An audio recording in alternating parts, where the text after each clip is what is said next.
The reason why tukona kuti kune ma-lieutenants ari kusimuka achienda against the 2030 is the situation ya VP Kosano Chiwenga.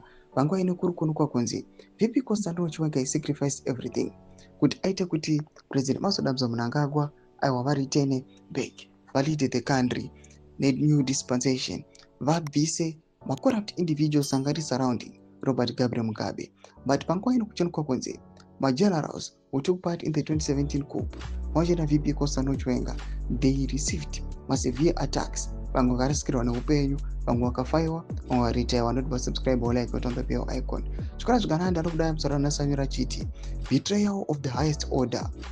Chiwenga stood by ED in 2017 only to be met with poisoning plots and a multi-billion-dollar campaign to destroy him. Zimbabweans see through the greed of the ED 2030 movement. It's time to stop the attacks on the general. Ndio mashwana muda nyuko pangwa ine nechikora zvakananda ubva anyora pazazva chiti #ED must go.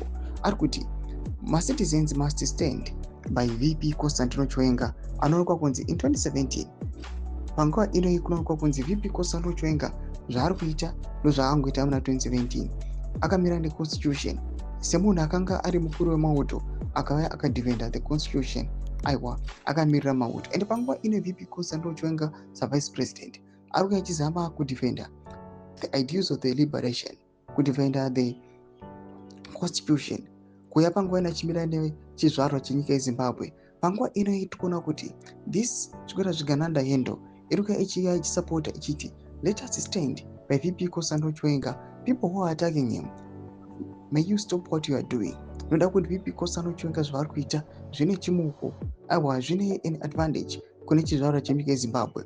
But it's also we do not know the life after the amendments. We do not know the life after 2030. Panguva ino kuri kuonekwa kunzi vanhu panguva ino we are being warned kuti you might regret uchisapota zvamuri sapota izvo musingazvinzwisisi. Pinda kuma section menu zvakura enyu vari kudii pamusoro pechiriko ichi.